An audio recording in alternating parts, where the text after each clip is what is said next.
नमस्कार किसान भाइयों। इंदौर बुंदी रेल लाइन पीड़ित किसान और मेरे बहुत सारे हजारों पीड़ित किसान हैं इस परियोजना में, जिनको नाममात्र का मुआवजा है, उनकी उपजाऊ जमीन को छीना गया है। इसमें कई अलग अलग मांगे रही हैं। राष्ट्रीय नौकरी की रही है, 4 गुना मुआवजा राशि की रही है और अलाइनमेंट को लेकर लड़ाई रही है। और हमारे जो 8 गाँवों का जो अनशन चल रहा है विगत 5 दिवस से, उनका तो यही निवेदन है कि इन 8 गाँवों की बंजर पड़ती जमीन से इसको लिया जाए।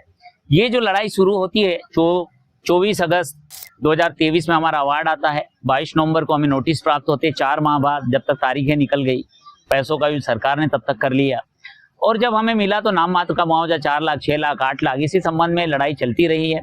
इस संबंध में एसडीएम, कलेक्टर, कमिश्नर से हम मिल चुके हैं। माननीय सीएम से भी इस बारे में 4 बार मुलाकात हो गई।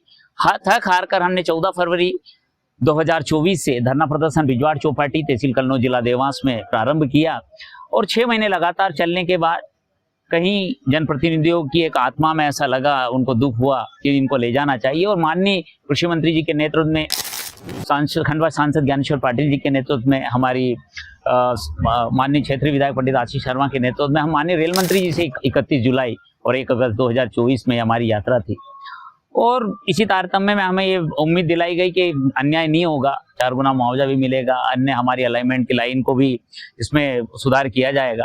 और सर्वे वगैरह के लिए टीम आई, फिर बजट का हवाला दे दिया, कई तकनीकी कारण उसमें बता दिए, कई और भी ऐसे कारण बता दिए जो संभव नहीं हो पाने का एक हवाला उन्होंने दे दिया। और मैं तो ये कहूँगा कि अधिकारियों की एक मिलीभगत रही, प्रशासन को गुमराह किया। उसके बाद लगातार ये काम चलता रहा। फिर एक वायडक का भी हमें प्रपोजल रहा, वो नाम मात्र का एक दिखावा था। वो 22 अप्रैल 2024 को, इस बीच हमने कई रैलियां की, 3 महापंचायतें हुई है, शिमला चाऊ इंदौर में, मालजीपुरा में, आपने होशंगाबाद, नसूलागंज में, बहरूंदा में। उसके बाद 27 जनवरी 2024 में एक बड़ी रैली थी जो हमारे इंदौर से लगातार भोपाल तक निकाली। मिसरो थाने के पास हमें रोका गया, किसानों की गिरफ्तारियां भी उस समय रही और उस समय भी जनप्रतिनिधियों ने मिलने से मना कर दिया। थक हार कर 22 अप्रैल 2025 को एक पत्र आता है कि आपकी सारी मांगे गैर वाजिब है, नाकाफी है, बेईमानी है, आप जो मांग रहे हैं वो गलत है। आप सोचिए, बाप दादा की, पूर्वजों की जो संपत्ति है, जो जमीन है, जो जायदाद है, उसको के बारे में न्याय या हक मांगना गैर वाजिब कैसे हो सकता है? ये एक बहुत सोचना वाली एक बात रहेगी। और फिर देर रात गिरफ्तारियों का दौर शुरू हुआ। किसानों को डराया गया, धमकाया गया कि आप प्रशासन के खिलाफ अगर जाएंगे, शासकीय कार्य में बाधा डालेंगे, तो बहुत सारे धाराओं का एक डर दिखा। धारा लगाई भी गई, बहुत सारे किसानों को गिरफ्तार किया, जेल भेज दिया गया। छूटने के बाद फिर हमारा संघर्ष लगातार है।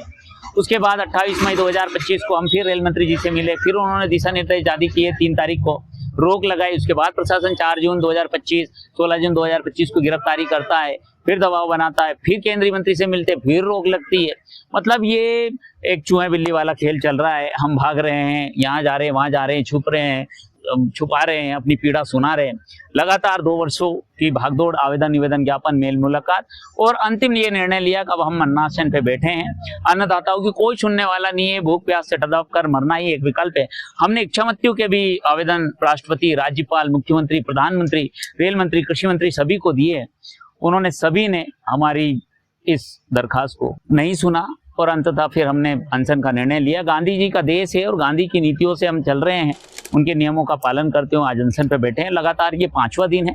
19 सितंबर 2025 से मैं, मेरे साथी 5 किसान और भी हैं, लेखराज झाला जी, मुंशी दादा, भूरी खान पठान, रामेश जी शीरा, संतोष जी छानवाल और साथी किसान, सैकड़ों किसान मेरे साथ बैठे हैं।